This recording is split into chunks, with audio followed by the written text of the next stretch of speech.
joining us for another Confessions and Convictions. This is the Friday edition. I thought about this and just finished reading all 42 chapters of Job. Not all in one sitting, usually a day at a time. But I thought about this at the end of that. God didn't give Job a whole list of reasons. He did care enough to visit him. He didn't, like Job asked for, why did this happen? How could it happen? Because, a whole list of reasons doesn't heal a broken heart.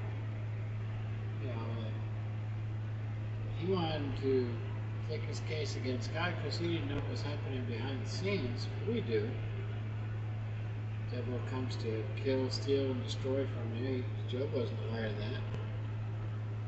He thought maybe God was doing it, but God was allowing it as a test for Job. Job lost everything he had, but it was given to him from God, except his wife, of course, the nagging wife and the 3 friends who didn't comfort him. And he did lose all his children, so he definitely had a broken heart sitting there in the ashes. But he did give Job a revelation of his own character. Sometimes we think we're doing pretty good, just according to our standards or rating ourselves in a curve. See, Job wanted an explanation. He got a lot more than that from God. He stepped in the boxing ring and he got KO'd before he even, got into the ring, really.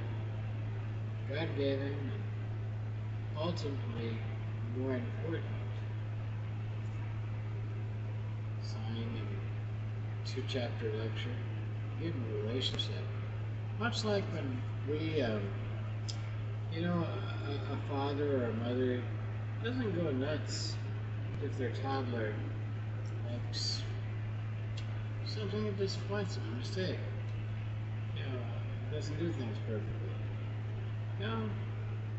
He understands that the toddler has limited understanding. He has patience with that toddler.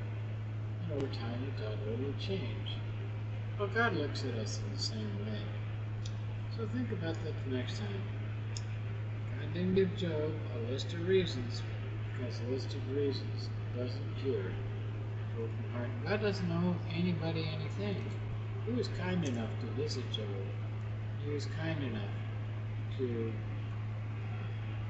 explain to Job what he didn't understand. And until next time, thanks for joining us. The Lord bless and keep you. Leave your thoughts and comments. See you then.